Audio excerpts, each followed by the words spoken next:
Bismillahirrahmanirrahim. Alhamdulillah nahmadu wa nasta'in wa nastaghfiruh wa na'udzu billahi min shururi anfusina min sayyiati a'malina. May yahdihillahu fala mudhillalah wa may yudlil fala hadiyalah. Asyhadu an la ilaha illallah wa la syarikalah wa asyhadu anna Muhammadan abduhu wa rasuluhu la nabiyya wa rasulah ba'dah. Allahumma shalli wa sallim wa barik ala nabiyyina Muhammadin wa ala alihi wa sahbihi wa man tabi'ahum bi ihsanin ila yaumiddin. Tsumma assalamualaikum warahmatullahi wabarakatuh. Puji syukur kita panjatkan kehadirat Allah Subhanahu wa taala yang telah memberikan kepada kita banyak sekali kenikmatan, dan tentu saja kenikmatan-kenikmatan itu dapat kita gunakan dalam kehidupan kita sehari-hari. Pada sore hari ini ya, dari tadi pagi ya sudah hujan.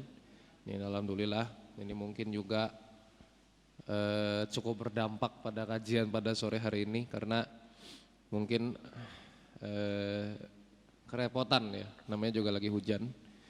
Kita juga pasti merasakan beberapa hambatan ketika hujan.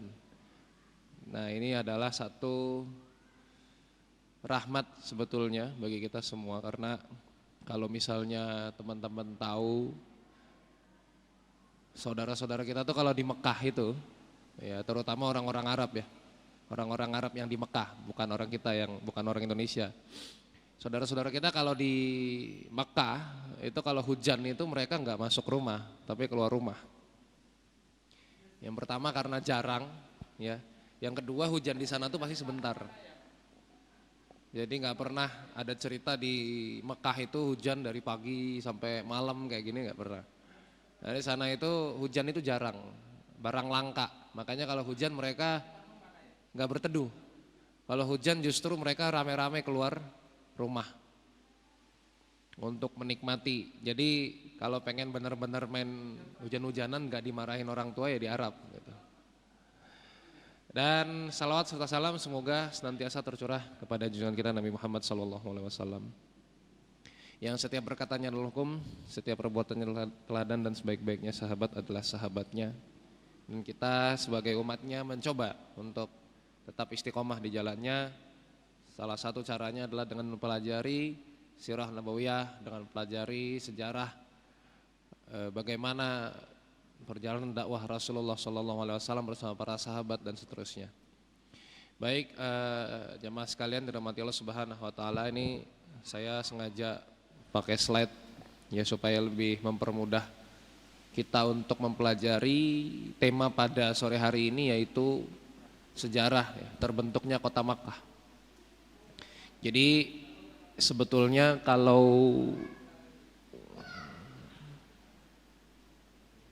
kayaknya kepotong ya. Mana sih? Oh, di situ. Nggak kelihatan sampingnya. Ya udah nggak apa-apa, nanti dibacain aja lah. Ya, jadi itu proyektornya di situ soalnya. Jadi kalau kita membahas sirah nabawiyah gitu ya, membahas tentang sejarah kehidupannya Nabi dari lahir sampai wafat atau bahkan sampai Khulafaur Rasyidin, sebetulnya tidak lengkap kalau kita tidak membahas sejarah kota Makkah itu sendiri, karena dari Makkah itulah kemudian semuanya bermula gitu kan. Jadi kalau 2 pekan atau 3 pekan yang lalu saya bahas tentang Masjidil Aqsa, ya ini sangat berhubungan erat karena ini sama-sama 2 kota yang bisa dikatakan bermulanya peradaban. Kalau di Palestina, di negeri Syam itu bermulanya peradaban yang kemudian disitulah lahir para nabi gitu ya, lahir orang-orang cerdas, lahir hikmah-hikmah dari sana. Ya kalau dari Makkah ini cikal bakal munculnya orang-orang Arab. Jadi yang sekarang kita kenal Arab itu ya dulunya mereka berdiam awalnya di Makkah Al-Mukarramah. Nah, kita bahas dulu dari ya, jadi sebetulnya ya bahwa yang namanya Ka'bah yang ada di dalam kota Makkah itu, Masjidil Haram itu sebetulnya sudah pernah dibangun oleh Nabi Adam bersama dengan anaknya Nabi Syed alaihi wassalam ya. Nabi Syed, tulisannya Shin kemudian ya dan ta gitu ya. Jadi Nabi Adam itu kan punya banyak anak ya. Ada beberapa diantaranya menjadi nabi ya. Jadi termasuk Idris itu juga adalah cucunya Adam. Jadi di antara anak-anak Nabi Adam ada yang juga jadi nabi, tapi tidak masuk dalam daftar 25 nabi dan rasul yang patut untuk kita imani ya, karena dia juga tidak disebutkan dalam Al-Qur'an. Nah, Nabi Adam alaihissalam ini sudah pernah membangun Ka'bah. Jadi memang sudah dari dulu Ka'bah itu sudah ada. Ya, ini bangunan tertua sebetulnya di dunia. Kalau misalkan pengen dirunut sejarahnya, pengen diteliti secara komprehensif, ini kita bisa tahu bahwa sebetulnya Ka'bah ini bangunan tertua di dunia. Karena sudah dibangun dari zaman Nabi Adam. Terus kenapa kemudian dibangun lagi? Sebetulnya bukan dibangun lagi sama Nabi Ibrahim alaihissalam. Jadi Nabi Ibrahim dengan Nabi Ismail itu bukan membangun kembali Ka'bah, tapi yang mereka lakukan adalah meninggikan bangunan Ka'bah karena fondasinya itu masih ada. Iya. Nah, Ka'bah itu hilang atau hancur atau bisa dikatakan ya hilang memang ya.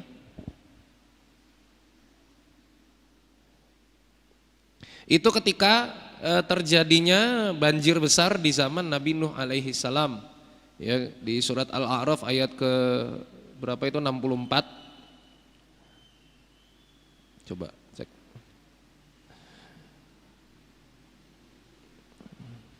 Fakadzabu, benar ya. Fakadzabuhu fa anjaynahu walladzina ma'ah fil fulki wa gharaqnal ladzina kadzabu bi ayatina innahum kanu qauman amin. Ya, maka mereka mendustakan Nuh. Kemudian kami selamatkan dia dan orang-orang yang bersamanya di dalam bahtera atau sebuah kapal. Ya, ini ilustrasi aja ya. Di situ ada singa, zebra, panda, burung ya.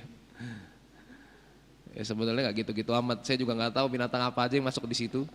Yang jelas memang jumlah hewan dengan jumlah manusia lebih banyak jumlah hewan. Karena kaumnya Nabi Nuh itu sedikit. Ya, maksudnya waktu zaman Nabi Nuh itu banyak manusia, tapi yang ikut Nabi Nuh cuma sedikit. Termasuk anaknya Kan'an itu nggak ikut, ya kan?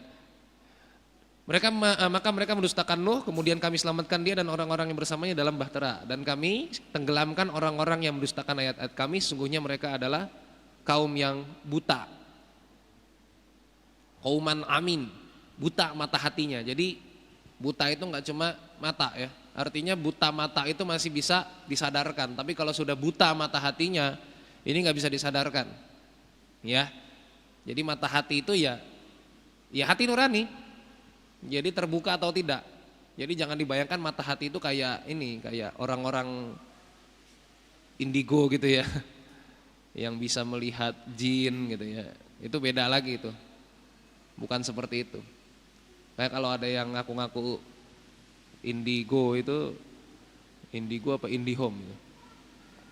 Indigo ya, indihome merek. Itu sebetulnya bukan prestasi ya, bukan kelebihan.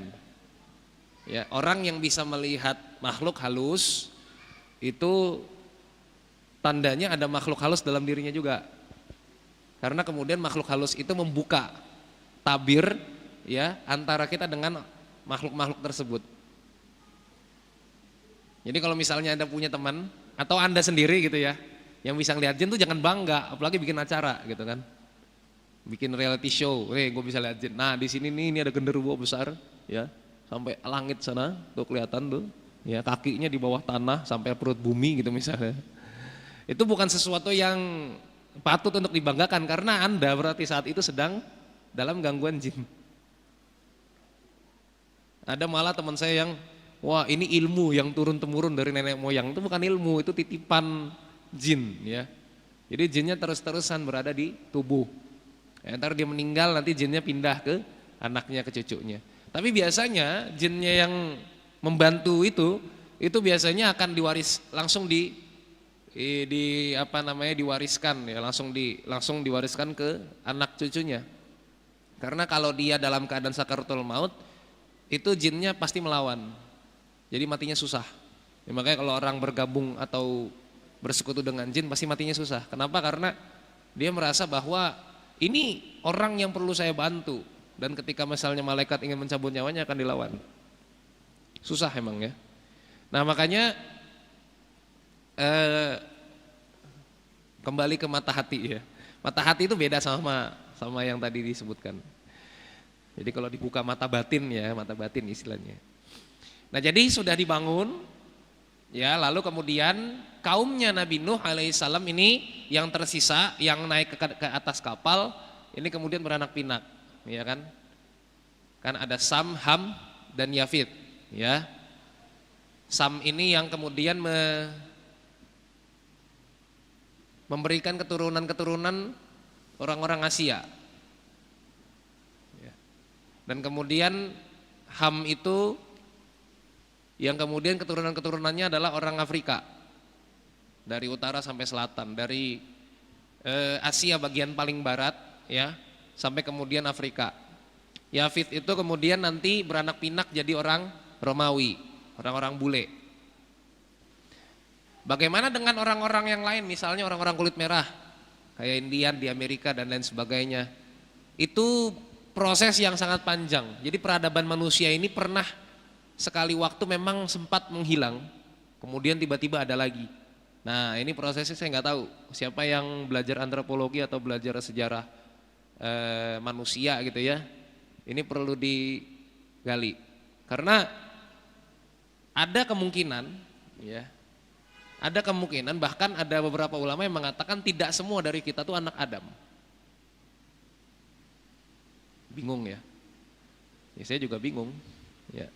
Coba ada yang bisa nggak ngurut namanya nasabnya sampai keturunan ketujuh sampai leluhur ketujuh, ada nggak bisa?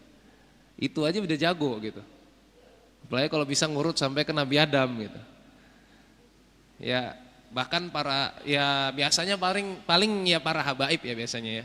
Mereka karena nasabnya jelas. Ya. Kalau mereka nasabnya nggak jelas, mereka nggak dipanggil habib, nggak bisa diakui sebagai keturunan Rasul karena nasabnya nggak jelas. Tapi kalau nasabnya jelas ya bisa. Nah ini yang menyebar ya, Sam, Ham, dan Yafid, 3 anaknya Nabi Nuh alaihissalam yang dia menyebar terus ke ke dataran-dataran di muka bumi. Dan banjir besar ini juga diprediksi ya, yang membuat kemudian zaman es, kemudian bukan zaman es, dataran-dataran itu terpisah. Ya kan kalau kita lihat sekarang kayak misalnya Madagaskar. Madagaskar itu kan di Afrika. Tapi kalau ternyata setelah diteliti leluhurnya orang Madagaskar ada orang Jawa, ada orang Bugis.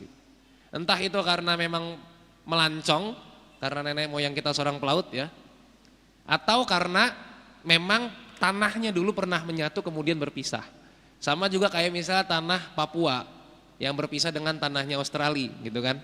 Jadi tanahnya berpisah-pisah. Wallahu a'lam bishawab. Jadi memang banjir yang melanda kaumnya Nabi Nuh itu melanda seluruh dunia, seluruh muka bumi. Konon katanya seperti itu. Ya, saya juga nggak tahu karena tidak hidup di masa itu, ya kan? Nah, kalau lihat di sini teman-teman ya ada lumba-lumba ya, ada hiu. Saya juga nggak tahu apakah saat itu sudah ada lumba-lumba. Cuma yang jelas kalau di sini ada panda juga ya, ada singa. Siapa yang bikin ya? Oke, next ya, kita lanjutkan. Oke, sekarang saya langsung percepat ya, karena memang selain ilmu saya yang sedikit, kita juga punya waktu yang sangat terbatas. Saya percepat langsung ke zaman Nabi Ibrahim alaihissalam. Tapi sebelumnya kita flashback dulu, kita recall dulu kira-kira di zaman Nabi Ibrahim itu terjadi apa saja. Jadi Nabi Ibrahim alaihissalam itu kan lahirnya di Babylon. Di Babilonia itu kalau sekarang di tanahnya Irak, ya, Mesopotamia. Di dekatnya Nabi Ibrahim itu ada sepupunya, namanya Lut alaihissalam. Jadi kalau Nabi Ibrahim itu di Babilonia, kalau Lut itu di Yordania. Makanya nanti kemudian ketika Nabi Ibrahim pindah ke Hebron, pindah ke sekarang dataran Palestina ya, itu Al-Khalili ya, Al-Khalili sekarang namanya Hebron ya, karena dikuasai sama Israel. Jadi di situ tuh dengan Yordania kan dekat sekali. Jadi Jordan dengan Palestina tuh kan nempel, cuma dipisahkan oleh lembah. Nah, jadi Nabi Ibrahim sama Nabi Lut itu cuma dipisahkan oleh lembah. Nah, nanti kan ada cerita di mana ketika ada dua malaikat yang datang ke rumahnya Nabi Ibrahim ya. Datang ke rumah Nabi Ibrahim. Nah, nanti mereka mengabarkan mereka mengabarkan dua kabar. Satu, dia akan mengabarkan bahwa Saroh akan punya anak ya. Dan yang kedua, dia mengabarkan mereka akan berkunjung ke rumahnya Lut karena menyampaikan satu risalah, satu tugas ya yang sudah memang Allah turunkan kepada mereka untuk disampaikan ke Nabi Lut. Jadi memang Nabi Lut sama Nabi Ibrahim itu hidup sezaman.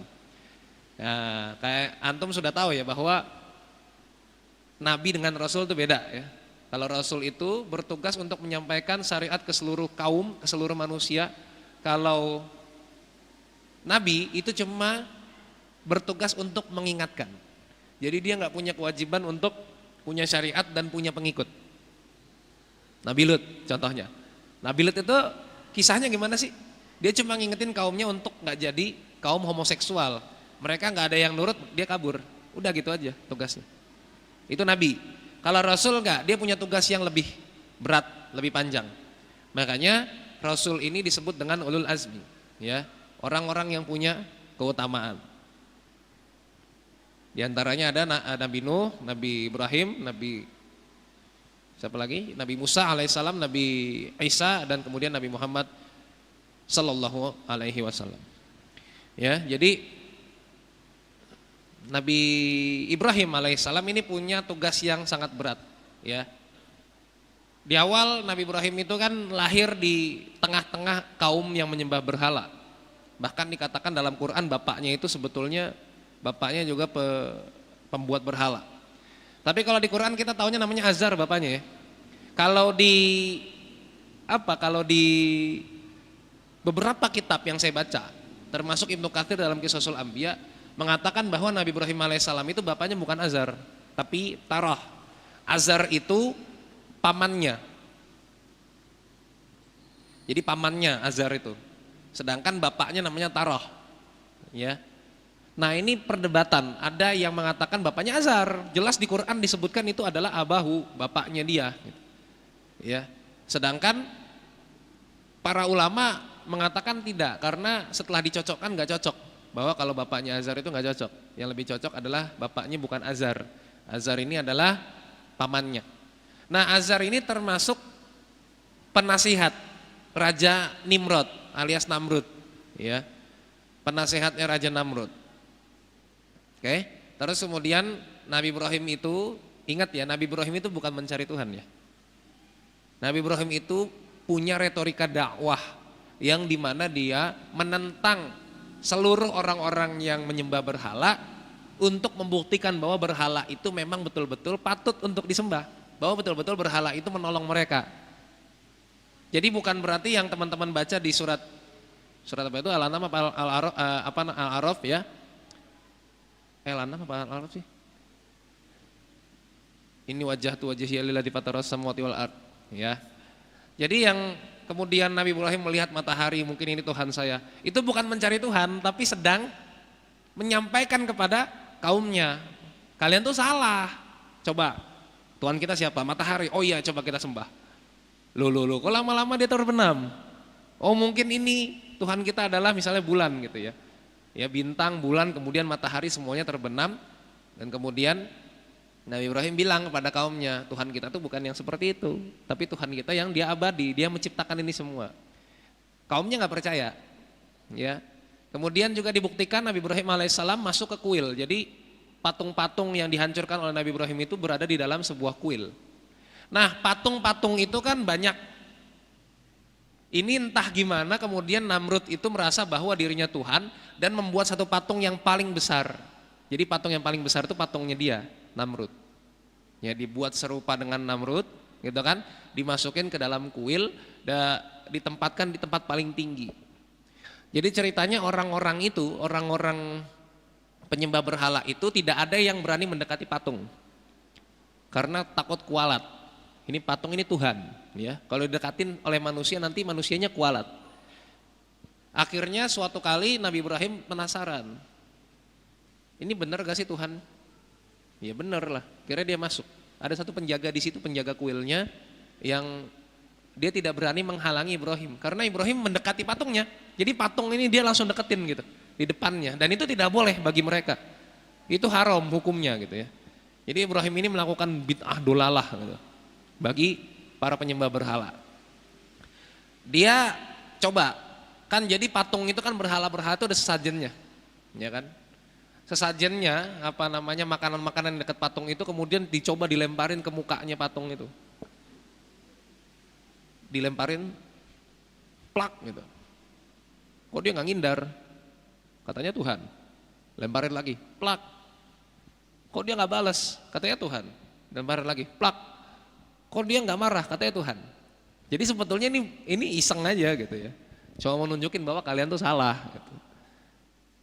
Nggak ada yang berani untuk mengikuti Nabi Ibrahim. Kemudian akhirnya didekatin yang patung paling besar, diajak ngomong, kenapa kalian dipanggil sebagai Tuhan? Nggak ada yang jawab, ya nggak ada yang jawab lah, namanya juga patung ya nggak sih? Ya kayak apa namanya, makanya kalau ngobrol sama orang terus dia diem aja ya mungkin sudah jadi patung dia itu. Ya kan, yang nggak ada yang jawab jelas aja. Terus akhirnya dihancurkan patung-patung itu dan disisakan patung yang paling besar. Ya ketika ditanya, ini siapa yang ngancurin? Tuh yang ngancurin yang kemarin datang. Ya, oh kita seret aja. Kenapa kamu ngancurin? Enggak, saya nggak ngancurin, kata Nabi Ibrahim. Siapa yang ngancurin? Itu tanya aja patung yang lebih besar. Ya, Namrud bilang, ya nggak mungkin lah. Dia kan cuma patung. Lah itu tahu. Gimana caranya kita nyembah patung? Bahkan dia aja nggak bisa untuk menyelamatkan dirinya sendiri. Ya, emosilah Namrud kemudian dibawa, diarak. Berdebatlah Nabi Ibrahim di situ dengan Namrud ya. Debatnya adalah Tuhan saya itu bisa menghidupkan dan mematikan. Coba buktikan. Kalau memang kamu adalah Tuhan, coba buktikan. Ya. Kemudian Namrud memanggil satu orang, dibiarkan hidup, dikasih hadiah, satu lagi dimatikan, gitu ya. Ini satu pembuktian yang sangat konyol gitu ya. Semua juga tahu gitu. Terus kata Namrud, tuh saya bisa menghidupkan dan mematikan. Kemudian kata Nabi Ibrahim, Tuhan saya. Jadi sebetulnya Jibril itu sudah ngasih tahu ke Nabi Ibrahim. Ya, Boim, ya, panggilannya. Orang ini nggak usah kamu ajak debat, sudah pasti dia ngeles, nggak selesai-selesai, udahlah. Ya, kemudian Nabi Ibrahim langsung bilang, Tuhan saya ya, menerbitkan matahari dari timur. Sekarang cobalah engkau terbitkan dari barat. Fabuhital ladzi kafar. Terdiamlah si Namrud itu dan kemudian emosi dibakar. 7 hari 7 malam ternyata ketika apinya padam, Ibrahimnya masih hidup, ya kan? Langsung tiba-tiba apinya padam, muncul Nabi Ibrahim dengan sehat walafiat dan dengan segar bugar gitu kan. Diiringi dengan backsound Avengers gitu ya. Gitu. Enggak ya, enggak ada. Dulu belum ada Avengers ya. Kul ya narukuni bardan wasalaman ala Ibrahim. Jadi apinya jadi dingin dan memberikan keselamatan bagi Ibrahim sama 7 hari 7 malam. Ya. Oke, kita tinggalkan Raja Namrud yang akhirnya kemudian mati kemasukan laler lewat hidung atau lewat kuping, beda-beda para ulama, cuma yang jelas lalat atau nyamuk. Ya. Kan lalat sama nyamuk sama-sama punya bunyi ya. Bunyinya itu kedengeran kalau lewat telinga. Nah, jadi masuk dia pertama lalatnya itu atau nyamuknya itu mengganggu dia. Diusir gak bisa. Manggil tentara. Tentara, kalian kan jago. Ini coba usir lalat. Jadi pakai tentara mau diusir. Pakai apa coba? Mau pakai pedang ya nggak bisa. Laler mau disabet pakai pedang ya nggak bisa lah. Ya. Akhirnya lama-lama capek juga itu Namrud, ketiduran. Pas ketiduran masuklah makhluk itu ke dalam lubang hidung atau lubang telinga. Ketika masuk udah berapa hari itu kan bunyi gitu. Pusing sendiri dia, akhirnya lama-lama mati, ya. Pas mati ya kaumnya Namrud itu langsung bilang, raja mati, kubur. Berarti ini bukan Tuhan ya. Tuhan kita mati, Tuhan kita mati gitu. Barulah kemudian ini tugas dakwahnya Nabi Ibrahim kemudian berlanjut ya, singkat cerita saya langsung singkat saja, langsung dia dikasih hadiah oleh Raja Mesir ya. Hadiah itu berupa budak namanya Hajar. Hajar ini teman-teman sekalian adalah seorang Mesir asli. Jadi orang Mesir asli itu ya orang Afrika. Kalau sekarang kita lihat Muhammad Salah misalnya, itu sudah Mesir campuran, ya. Karena Mesir asli itu orang Afrika, dia rambutnya keriting, kulitnya hitam. Nah Hajar itu seperti itu, kontras dengan Sarah, ya. Sarah dan Hajar alaihissalam ini kontras, karena Sarah ini dikatakan oleh Ibnu Katsir radhiyallahu rahimahullah sebagai wanita yang cantik sekali, pipinya kemerahan, tinggi semampai, kulitnya putih gitu ya. Terus kemudian rambutnya juga panjang tergerai. Itu kemudian Hajar yang didapatkan yang dihadiahkan oleh Raja Mesir kepada Nabi Ibrahim alaihissalam itu hitam legam, pendek, rambut keriting, hidungnya pesek.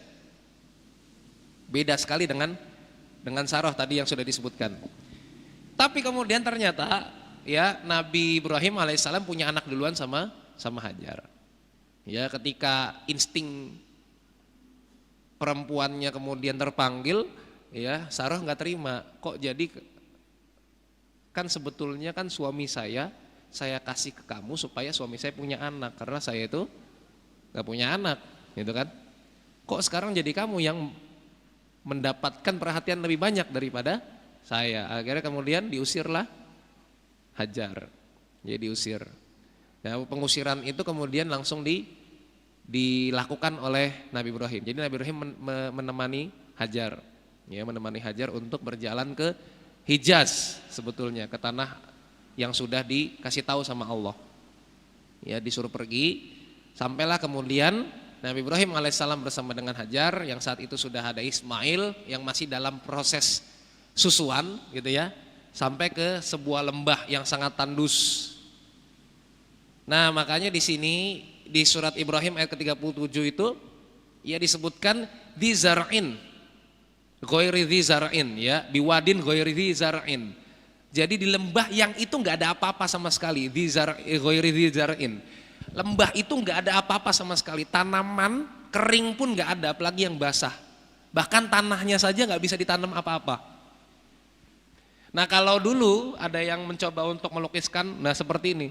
Jadi Ka'bah itu nanti kita bisa melihat Ka'bah itu di antara dua gunung. Satu gunungnya Aswaida namanya, dan satu lagi Abi Kubais nama gunungnya.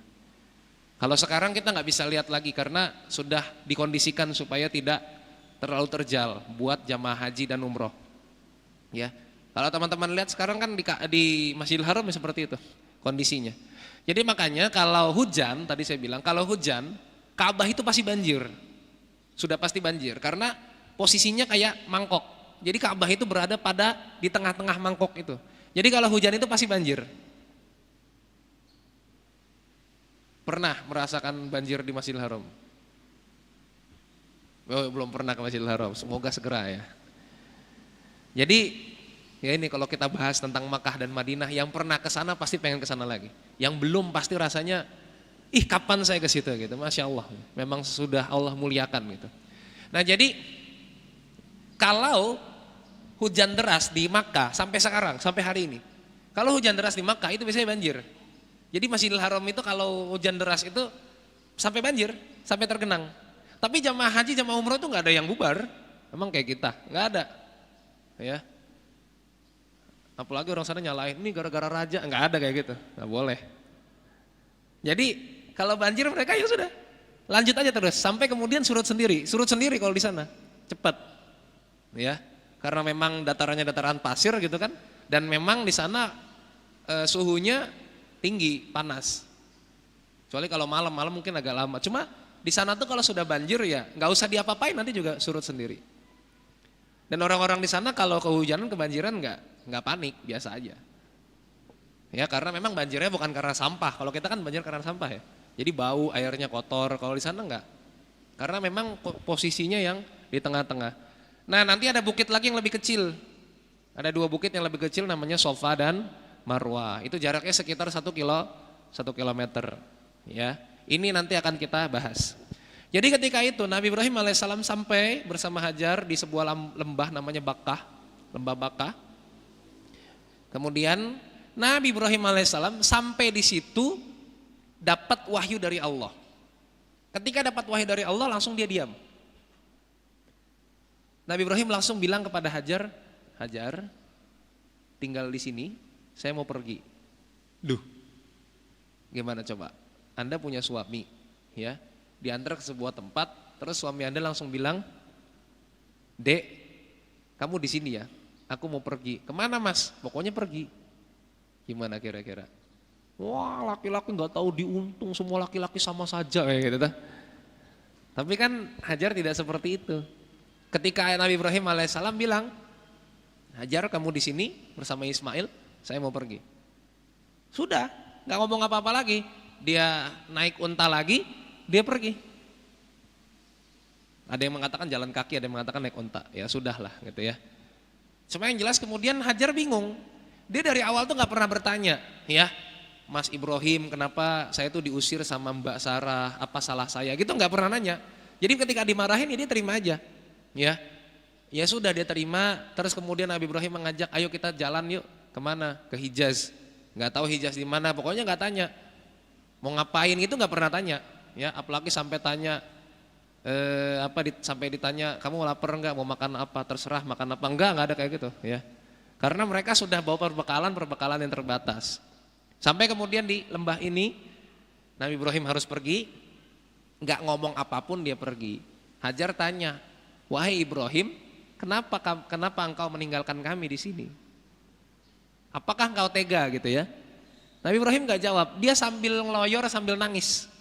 Karena dia nggak tahu mau jawab apa. Lu nggak tahu Allah cuma nyuruh saya itu untuk meninggalkan istri di sini bersama anaknya, sudah pulang lagi ke Hebron, bersama istri pertamanya itu.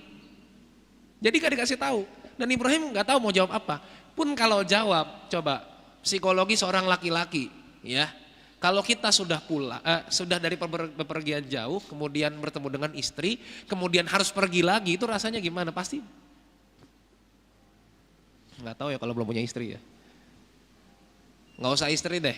Kalau misalnya kita pulang, nih Anda perantau, anak rantauan, pulang ke rumah masing-masing, ya, ketemu sama ibu cium tangan, ketemu sama bapak cium tangan, tahu-tahu ada panggilan dakwah misalnya atau panggilan kerjaan yang mengharuskan Anda pergi lagi dari rumah. Gimana ngomongnya? Kan nggak enak ya. Bu mau pergi lagi, ya Allah, pasti emaknya pasti marah-marah. Kamu di sini aja belum napas, belum selonjoran, udah mau pergi lagi. Ini yang dirasakan oleh Ibrahim. Akhirnya ditanya lagi, ya, wahai Ibrahim, kenapa engkau meninggalkan kami di sini? Apakah engkau tega? Gak jawab, sampai 3 kali. Sampai akhirnya kemudian Hajar menjawab, pertanyaannya diganti dengan pertanyaan, wahai Ibrahim, apakah benar ini perintah dari Allah? Baru kemudian Nabi Ibrahim bisa menjawabnya, iya ini perintah dari Allah. Udah, kata Hajar, silakan pergi kemanapun. Kalau memang ini perintah Allah, maka tentu saja Allah tidak akan pernah meninggalkan kita. Wah, itu luar biasa tuh. Istri kayak gitu enak ya. Cari yang kayak gitu nggak tahu di situ di Mesir ada cari ya. Sini nggak ada. Tapi yang kayak Hajar tadi ya, keriting gitu. Cari dah situ dah. Nah, ketika Hajar ngomong kayak gitu, ingat ya, ujian itu akan datang sesuai dengan apa yang kita ucapkan. Saya kapok, saya nggak mau pacaran lagi. Ingat setelah itu pasti Allah akan menentang kita. Ayo bener nggak mau pacaran, ayo bener nggak mau pacaran. Dichattingin terus sama cowok yang dulu kita idam-idamkan, kita deket-deketin, tapi dia nggak ngegubris. Sekarang tiba-tiba dia kembali dalam bentuk yang lebih rupawan, lebih tampan, lebih kaya. Pusing-pusing ya kan? Berikrar pada diri sendiri, pokoknya saya tobat, nggak mau lagi ngutang, nggak mau lagi kredit. Pasti tiba-tiba disusahin, mengharuskan kita atau mendesak kita untuk ngutang lagi. Itu pasti teman-teman sekalian. Makanya ingat, Ketika kita berhijrah, ikrar bahwa kita meninggalkan segala kemaksiatan yang di masa lalu, itu pasti nanti Allah akan temukan supaya kita balik lagi untuk mengetahui, ya, liyabluwakum ayyukum ahsanu amala. Itu untuk mengetahui mana amal yang paling baik, mana siapa yang beramal paling baik. Untuk mengetahui kita itu benar-benar beriman, benar-benar bertobat atau enggak. Jadi ujiannya kayak gitu. Pasti dibalikin lagi. Ya. Tiba-tiba mantan ngundang lah, gitu kan. Udah pacaran 17 tahun, tahun ke-18 nikah sama yang lain misalnya kayak gitu. 17 tahun pacaran apaan itu? Pacaran apa bikin KTP, ya kan? Tahu-tahu ngundang. Sedihnya bukan main, nah itu ujian. Ya. Akhirnya dapat dipinang oleh seorang laki-laki yang sangat soleh, tampan, hafiz Quran gitu kan. Wah luar biasa, saya akhirnya mendapatkan hadiah dari hijrah. Tahu-tahu hamin satu pernikahan cowoknya ketabrak kereta mati gitu misalnya. Ujian apa lagi nih ya Allah, di mana keadilanmu ya Allah, kayak gitu. Nah Hajar nggak kayak begitu teman-teman sekalian. Ya ketika dia ngomong seperti itu, Ibrahim sudah nggak kelihatan, makanannya habis, minumannya habis. Karena kan zaman dulu kan gak ada Tupperware ya. Jadi kalau nyimpen makanan ya sudah di kulit, di tempat, di kantong yang mereka buat sendiri gitu.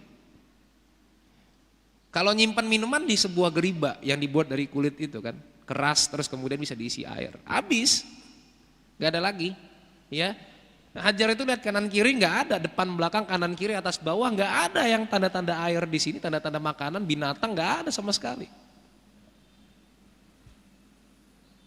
Mungkin keadaannya kayak siapa ya? Susah menggambarkannya ya. SpongeBob dengan kerang ajaib mungkin. Ya, kerang ajaib apa yang harus saya lakukan gitu. Nggak ada kayak gitu. Sendiri dia. Ismail itu nangis karena kehabisan makanan, kehabisan minuman, otomatis ibunya juga tidak bisa menyusui. Nangis, haus, lapar ya kan? Karena nggak dikasih makanan, nggak dikasih susu, terus kemudian nangisnya itu sampai kata para ulama seperti orang yang sakaratul maut, nangisnya itu sampai gitu, sampai nggak ada lagi suaranya, ya. Nah maka kemudian Hajar dengan sisa-sisa tenaganya dia lari ke Bukit Sofa pertama. Bukit Sofa ini bisa dinaikin. Kalau yang tadi Gunung 2 tadi yang saya sebut, ya Aswaida sama Abi Kubais ini nggak bisa dinaikin karena terjal. Sedangkan Sofa dan Marwah ini agak ringan untuk dinaiki. Jadi dia naik. Untuk apa? Untuk melihat di mana ada air. Lah ketika Hajar itu naik di satu bukit, dia kan ngelihat kembali ke Ismail. Dia kan ngelihat yang namanya Fata Morgana ya.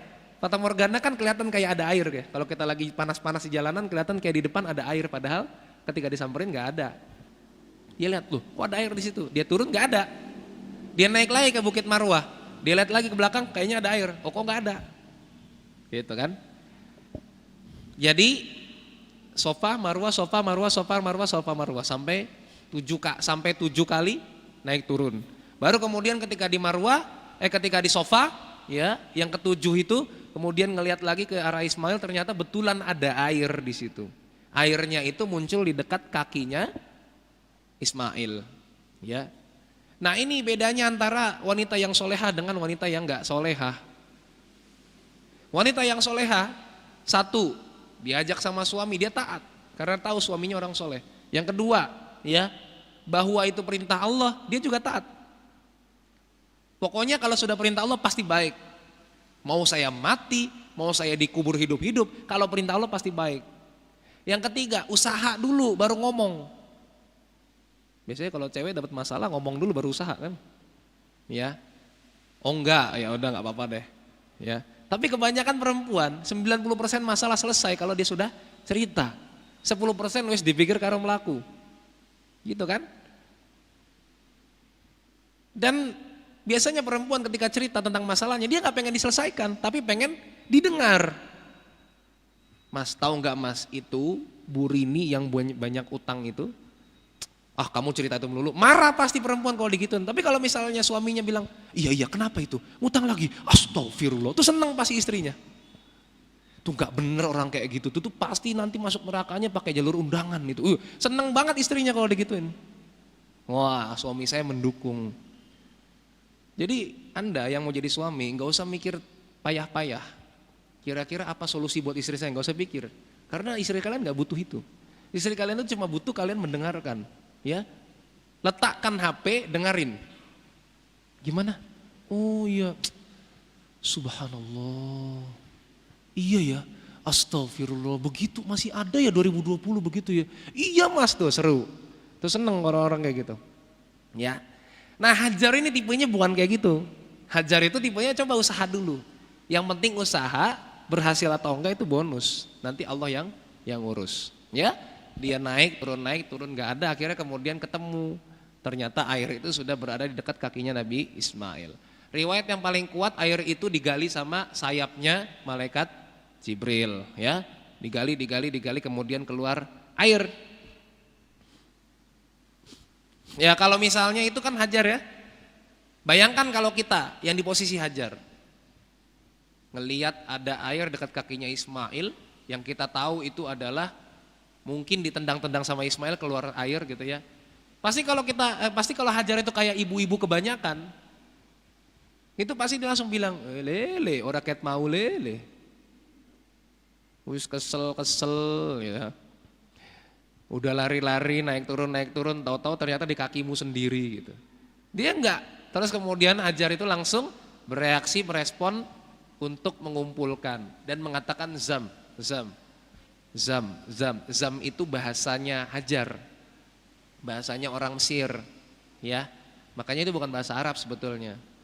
Nah, kata Ibnu Mas'ud radhiyallahu an, yarhamullah umma Ismail. Semoga ya, jadi Ibnu Mas'ud meriwayatkan Rasulullah SAW bersabda, yarhamullah umma Ismail. Semoga Allah merahmati ibunya Ismail. Kenapa? Karena sebetulnya kalau dia tidak mengumpulkan air itu, sesungguhnya Makkah itu akan jadi laut. Karena dia kumpulkan jadilah sumur Zam-Zam. Tapi kalau misalnya enggak dikumpulkan itu pasti jadi laut karena airnya akan meluap terus sampai sekarang, ya kan? Sampai sekarang dan enggak pernah bisa dicari sumbernya dari mana karena pernah disedot sampai habis, ya. Beberapa menit kemudian langsung muncul lagi dan sama seperti sebelum disedot. Masya Allah. Itu air surga itu. Bahkan dulu waktu sumur Zam-Zam itu masih dibuka, banyak yang ngencingin. Ada yang ngencingin. Itu bapak saya yang cerita waktu bapak saya naik haji waktu sumur Zam-Zam masih dibuka, sekarang enggak karena sering dikultuskan. Ya, sampai dikencingin dan lain sebagainya tetap suci dia. Karena ini air surga. Ya, ini benda surga yang turun ke bumi. Selain itu nanti ada Hajar Aswad. Nah, oke. Jadi ketika dikumpulkan dan Ibnu Mas'ud mengatakan bahwasanya ya, Hajar itu punya saham dalam penyebutan nama air Zam-Zam. Jadi setiap orang menyebut nama itu air Zam-Zam dan meminumnya, Hajar dapat pahala. Jadi pahalanya sampai sekarang masih ngalir berapa ribu tahun itu. Kemarin sudah saya sebutin berapa tahun Nabi Ibrahim, jarak antara Nabi Ibrahim dengan Nabi Muhammad SAW, ya hitung aja sampai sekarang udah puluhan ribu tahun itu. Bisa jadi, ya kan?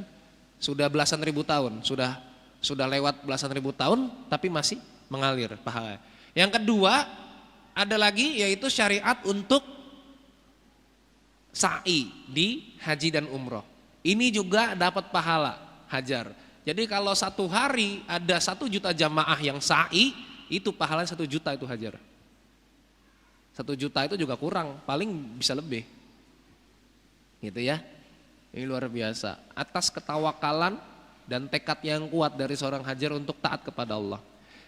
Nah, Nabi Ibrahim itu meninggalkan Hajar sambil curhat sama Allah. Rabbana inni askantu min dzurriyyati biwadin ghairi dzi zar'in inda baitikal muharram. Rabbana liyuqimus shalah faj'al af'idatan minan nas tahwi ilaihim warzuqhum minat tamarati la'allahum yashkurun. Ya Tuhan kami, sungguhnya aku telah menempatkan sebagian keturunanku di lembah yang tidak mempunyai apapun tanaman di dekat rumah Engkau Baitullah yang dihormati. Ya Tuhan kami, yang demikian itu agar mereka mendirikan sholat, maka jadikanlah hati sebagian manusia cenderung kepada mereka.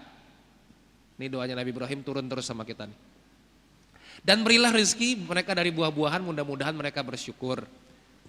Jadi ingat teman-teman, kalau kita beriman kepada Allah, itu bisa jadi buah dari doanya Nabi Ibrahim alaihissalam. Karena itu doanya. Rabbi ja'alni muqimas sholati wa min dzurriyyati rabbana wa taqabbal du'a. Ya Allah, ya Tuhanku, jadikanlah aku dan zuriatku orang-orang yang tetap mendirikan sholat. Itu dari zaman Nabi Ibrahim sudah didoain untuk mendirikan sholat. Ya.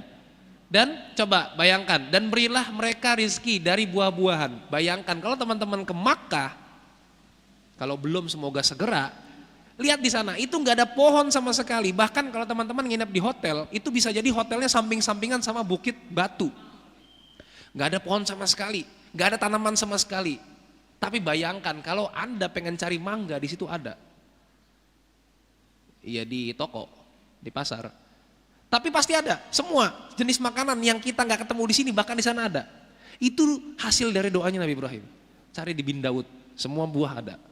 Ya, hasil dari buahnya doa dari Nabi Ibrahim alaihissalam. Jadi pohon nggak tumbuh, tapi Allah kasih cara yang lain untuk membuat mereka semua bisa makan buah di Makkah. Luar biasa. Ini adalah hasil dari doanya Nabi Ibrahim. Ya, nah kemudian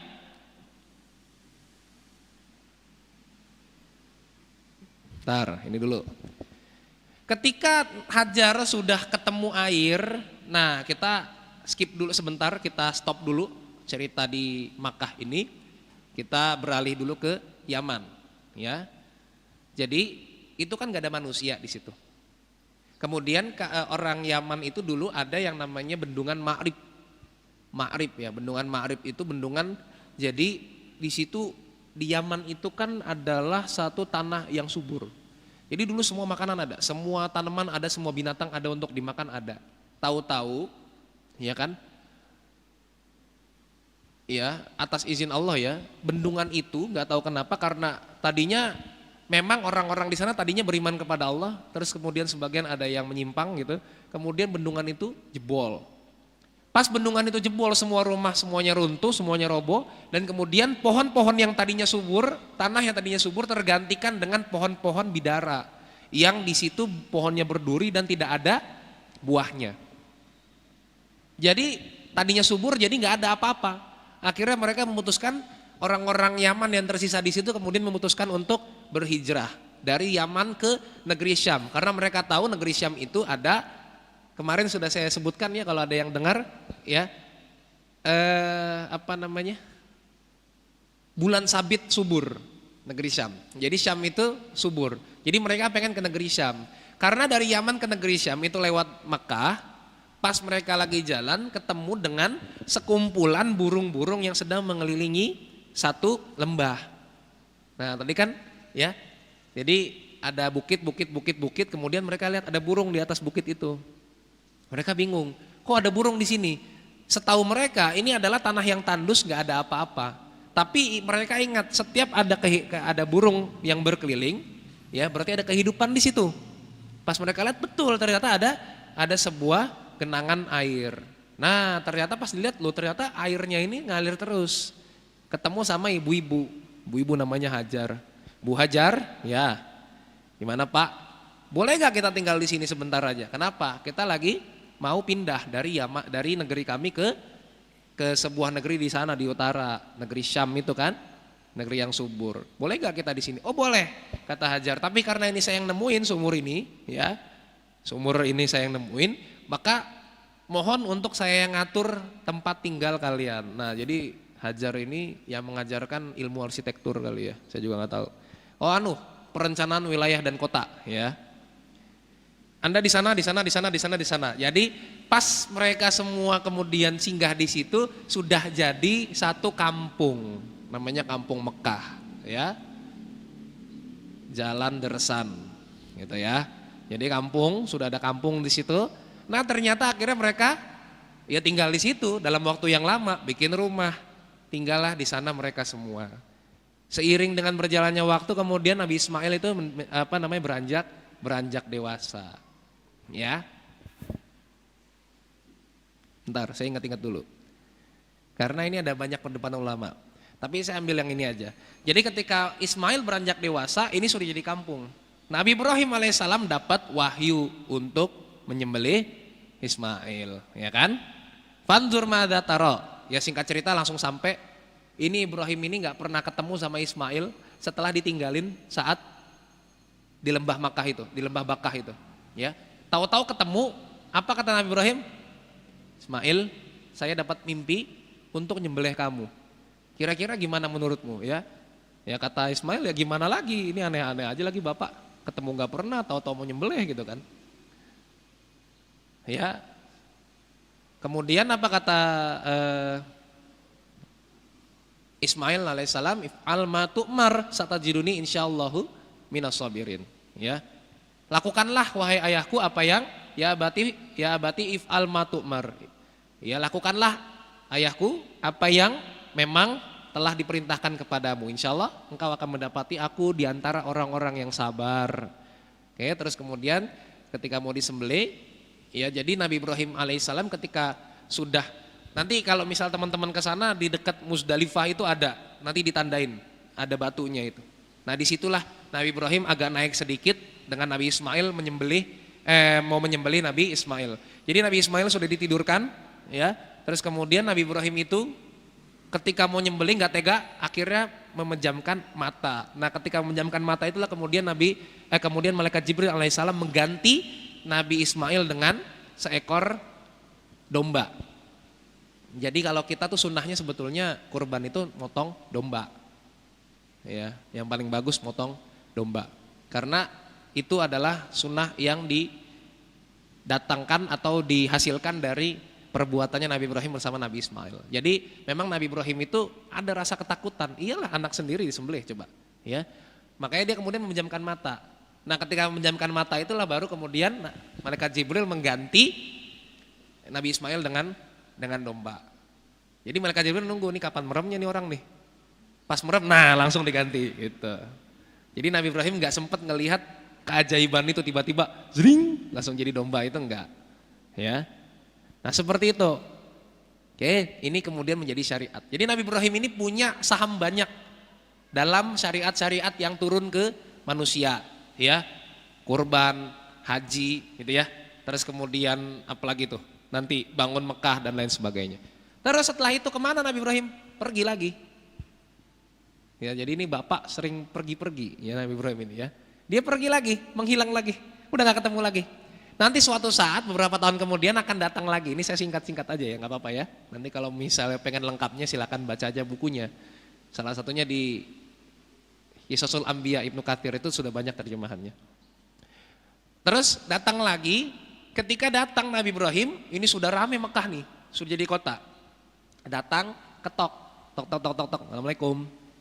Yang keluar Hajar. Istriku, sudah lama kita tidak bertemu. Iya wahai suamiku. Iya kan gitu kan. Kayak drama-drama di radio ya. Terus, apa kabarnya istriku? Baik-baik saja suamiku. Ya, kamu mau apa, teh, kopi, Fanta, susu jahe? Tidak ada wahai suamiku ya.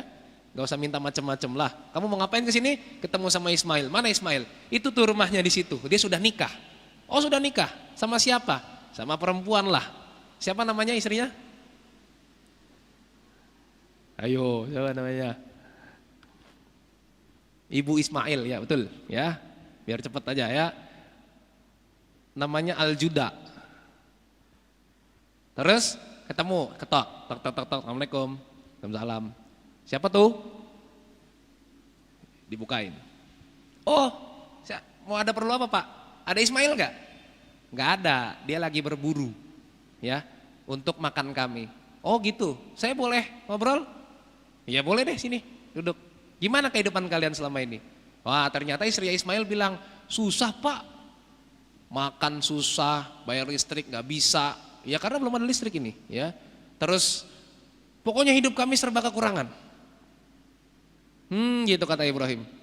Jadi selama ini suamimu nggak memenuhi kebutuhan kalian? Enggak. Oh gitu. Oke, kalau gitu saya mau pulang. Bapak mau kemana? Mau pulang. Rumah bapak di mana? Mau tahu aja kamu. Pokoknya mau pulang, ya. Tolong sampaikan salam saya kepada Ismail. Oke, terus ada pesan lagi? Ada. Tolong ganti palang pintunya. Oke, siap, kata istrinya Ismail. Pulanglah Nabi Ibrahim alaihissalam. Gak lama kemudian pulang Nabi Ismail, ketemu sama istrinya. Ya, Assalamualaikum, Dek, ada makanan apa? Ya gak ada makanan apa-apa, kan makanannya abang yang bawa. Oh iya. Tadi ada orang datang ke sini katanya ya? Ada. Siapa? Ibrahim. Dalam hati Nabi Ismail, bapak saya tuh. Dia ngomong apa? Dia datang ke sini cuma nanya keadaan kita. Terus dia berpesan satu hal. Apa? Katanya ganti palang pintunya. Kata Nabi Ismail, bener dia ngomong gitu? Iya. Kalau gitu sekarang kemaskan barangmu, sekarang keluar dari rumah saya. Kenapa begitu? Jadi yang datang ke rumah saya itu bapak saya, namanya Ibrahim. Kamu nggak nyambut, kamu nggak sopan berarti sama dia. Terus kamu cerita apa sama dia? Pasti cerita yang jelek-jelek. Ya kita kan cuma jujur aja, keadaannya kan kayak begini. Ya udah kamu pulang sana, pergi. Akhirnya kemudian Nabi Ismail menikah lagi dengan seorang perempuan, ya, yang juga namanya ibu Ismail, ya, namanya Samah. Menikah dengan Samah. Dengan perempuan orang Jurhum, ya orang Yaman yang tadi yang datang dari sana itu menikah. Datang lagi Nabi Ibrahim alaihissalam ke rumahnya Ismail. Assalamualaikum. Waalaikumsalam. Ismail ada nggak? Nggak ada Pak. Ada perlu apa ya Pak ya? Bapak orang sensus bukan? Bukan. Ya. Zaman dulu belum ada sensus. Terus Bapak boleh masuk dulu Pak? Iya Pak, boleh. Alhamdulillah kalau begitu ya. Masuk, tanya, Ismail kemana? Berburu Pak. Kan kita kan ya hidupnya bersahaja beginilah, sederhana. Jadi berburu dia cari makan buat kami. Oh, dengan suku Jurhum. Nah anak-anak mereka jadi namanya Arab Musta'ribah. Arab Musta'ribah ini orang-orang yang tinggal di Arab dan terarabkan. Kenapa saya bilang begitu? Karena Nabi Ismail bukan orang Arab. Ya, tadi bapaknya Ibrahim orang Babylon, orang Irak, orang Mesopotamia. Sedangkan ibunya Nabi Ismail siapa? Hajar, orang Mesir. Dia campuran antara orang Mesir, Kipti asli, ya kulit hitam, dengan orang-orang Ibrani yang menggunakan bahasa Ibrani. Jadilah kemudian ini Arab Musta'ribah. Jadi Nabi Ismail itu bukan asli Arab, tapi turun-temurun di situ sudah pakai bahasa Arab. Nanti baru kemudian Arab-Arab yang keturunannya Nabi Ismail ini disebut dengan Arab Musta'ribah atau Arab Adnaniyah. Adnaniyah karena nanti anaknya ada yang cucunya ada yang namanya Adnan, dan kaum dari Adnan itu disebut dengan Adnaniyah. Gitu ya. Anak cucu dari Ya'rub bin Qahtan. Nah terus sampai kemudian Nabi Muhammad SAW adalah Bani Ismail, gitu ya. Oke, saya lanjutkan. Nah setelah Ismail beranjak dewasa tadi ada beberapa hal yang perlu kita pahami. Ini sudah jadi kota Mekah nih, jadi sebetulnya kajiannya selesai. Cuma saya ceritakan aja ya. Setelah rencana penyembelihan Ismail tadi ada Ibrahim berkunjung 2 kali untuk mengetahui kondisi Ismail. Kemudian Ibrahim dan Ismail membangun Ka'bah. Ini di surat Al-Baqarah ayat 127 sampai 129. Ya, yang berbunyi wa idh yarfa'u Ibrahimul qawa'ida minal baiti wa Ismail Rabbana taqabbal minna innaka antas samiul alim Rabbana waj'alna muslimaini laka wa min dzurriyyatina ummatan muslimatan lak wa arina manasikana wa tub 'alaina innaka antat tawwabur rahim. Ya. Di ayat 127 Allah berfirman, dan ingatlah ketika Ibrahim meninggikan. Ingat, meninggikan. Jadi sebetulnya di situ sudah ada fondasinya. Fondasinya namanya Bakkah. Nah, Ibrahim dan Ismail ditugaskan untuk meninggikan Ka'bah. Ya kan? Berdua saja, nggak ada yang bantuin. Jadi mereka bangun Ka'bah berdua saja. Nah, setiap Nabi Ibrahim itu bangun, ini kan kotak. Nah supaya simetris, Nabi Ibrahim itu setiap habis bangun dia jalan agak ke belakang, mundur sedikit, terus melihat. Belum lurus, nah ini kalau tadi Hajar itu pencetus ilmu perencanaan wilayah dan kota ya. Kalau Nabi Ibrahim pencetus ilmu arsitektur ya, bangun Ka'bah, ngeri banget kan. Profesor Dr. Ibrahim ya, alaihissalam. Terus kemudian ditinggikan dan kemudian dilihat lagi, belum seimbang. Terus lagi, oh sudah. Nah tempat Nabi Ibrahim itu, ya tempat Nabi Ibrahim berdiri itu yang kemudian kita kenal sekarang dengan nama Maqam Ibrahim. Maqam Ibrahim, bukan kuburan Ibrahim ya. Ini waktu saya dampingin jamaah ada yang nanya, Ustadz itu makamnya mana? Gak ada makamnya Bu. Lah itu Maqam Ibrahim, itu makom itu tempat artinya. Yang ibu lihat itu adalah tapak kakinya Ibrahim ya. Nah itu katanya, bukan katanya memang benar ya, itu memang bekas kakinya Ibrahim itu yang tercetak di Maqam Ibrahim itu. Jadi kakinya segede gitu emang, kecil. Jadi tidak seperti yang kita bayangkan besar gitu ya, enggak. Jadi Nabi Ibrahim itu selama bangun Ka'bah itu dibantu oleh Allah, dengan batu itu bisa naik dan bisa turun sendiri. Keren ya. Padahal dulu belum ada teknologi macam-macam. Jadi bangun sendiri. Jadi kita disunahkan untuk sholat di belakang Maqam Ibrahim. Tapi kalau misalnya nggak bisa, nggak usah dipaksa karena di situ desek-desekan ya, kasihan. Terus setelah jadi bangunan itu, kemudian Nabi Ibrahim mengatakan kepada Ismail, ya Pak, kenapa Pak? Kayaknya lebih bagus kalau kita taruh sebuah batu di salah satu sudutnya. Gak lama kemudian datang batu, celing, pleng, ya, datang batu, sebuah batu warna putih bersih sekali, namanya belum ada namanya waktu itu ya, karena itu sebuah batu saja. Hajar Aswad artinya kan batu hitam, ya, dulu putih, tapi karena diciumin sama orang-orang kayak kita ini banyak dosa, akhirnya jadi hitam. Itu hitamnya Hajar Aswad itu hasil dari dosa orang-orang yang nyiumin dia.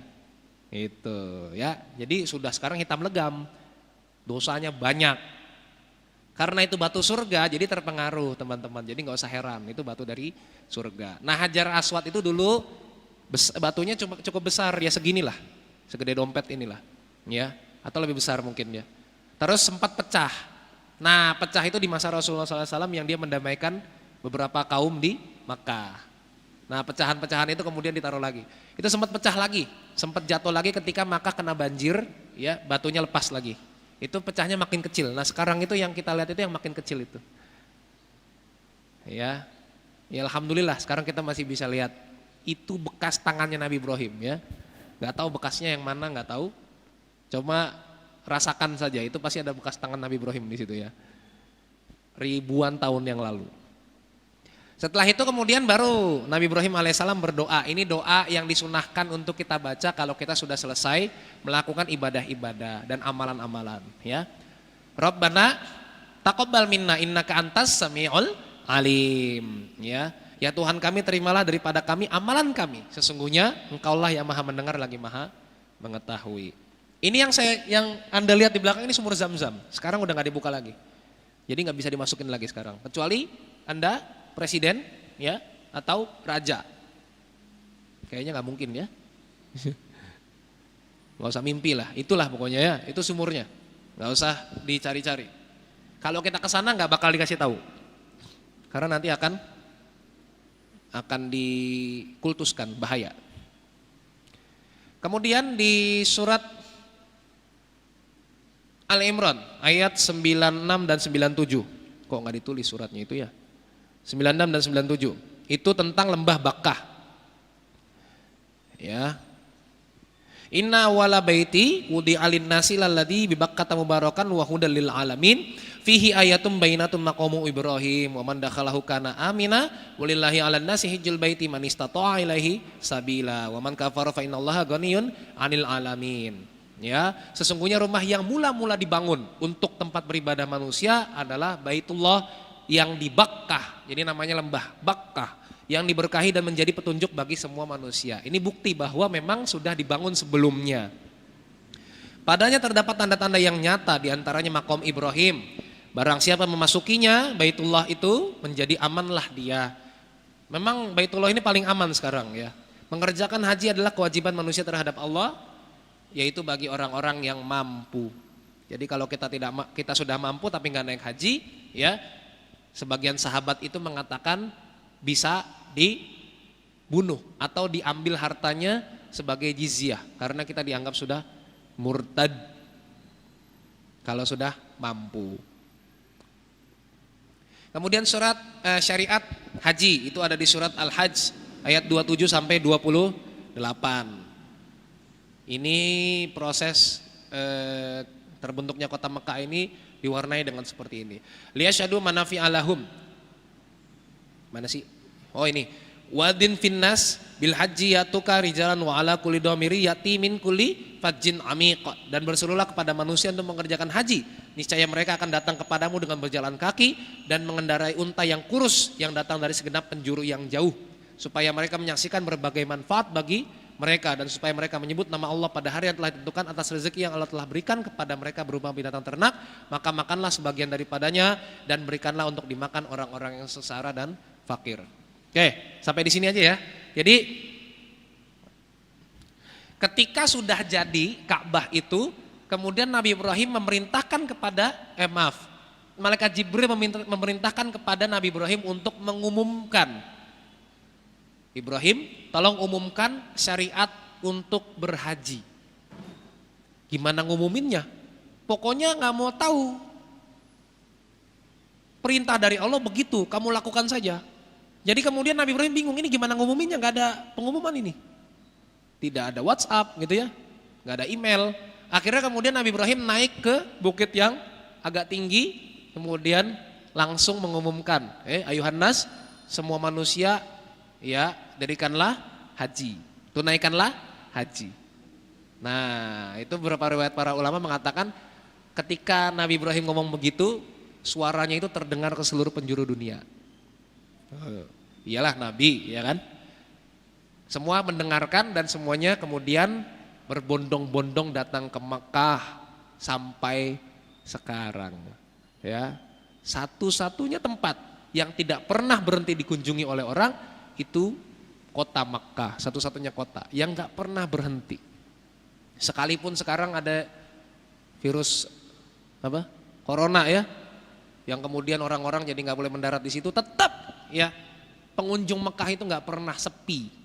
Pengunjung Baitul Haram, Baitullah, Masjidil Haram itu nggak pernah sepi. Sampai sekarang orang berbondong-bondong ke Mekah setiap waktu. Nah, setelah itu nanti ada peristiwa apa itu? Tentara Gajah ya. Itu adalah beberapa tahun sebelum Rasul lahir. Ya, nanti mungkin itu akan dibahas di lain kesempatan. Yang jelas ini yang bisa saya sampaikan. Terus kemudian kelahiran sang Nabi ini bisa saya sampaikan. Semoga bermanfaat dan insya Allah ya. Ini udah ngomong sama teman-teman Nurul Asri, Mas Roni gitu ya. Insya Allah mungkin mulai bulan depan akan kita mulai kajian rutin. Insya Allah yang akan kita bahas tentang kisah-kisah dalam Al-Quran ya. Kita akan kupas beberapa kisah yang kalau di Quran cuma 1 atau 2 ayat. Nanti kita akan kupas beberapa kisah itu. Ya seenggak-enggaknya mungkin bisa kita cicil. Ya biar kita tahu sebetulnya Allah tuh cerita apa sih ke kita gitu. Kadang-kadang kita kan nggak tahu ya. Syariat Masya Allah, syariat Insya Allah itu kenapa? Itu kita nggak tahu. Nah ini nanti akan kita bahas lebih jelas setelah bulan-bulan berikut. Semoga Allah memudahkan dan semoga Allah memberikan kepada kita keberkahan dan rahmat. Dan ini semoga bermanfaat buat kita semua. Ya teman-teman semua, sampaikan ke teman-teman yang tidak hadir, sampaikan ke teman-teman yang belum tahu. Dan tetap mencari referensi dan literatur yang lebih sahih, yang lebih valid. Karena tentu saja apa yang saya sampaikan belum tentu semuanya benar. Saya adalah orang yang lemah, yang banyak kesalahan. Dan sampai di sini saya kembalikan ke pembawa acara. Aku qouli hadza wa astaghfirullah li wa lakum. Assalamualaikum warahmatullahi wabarakatuh.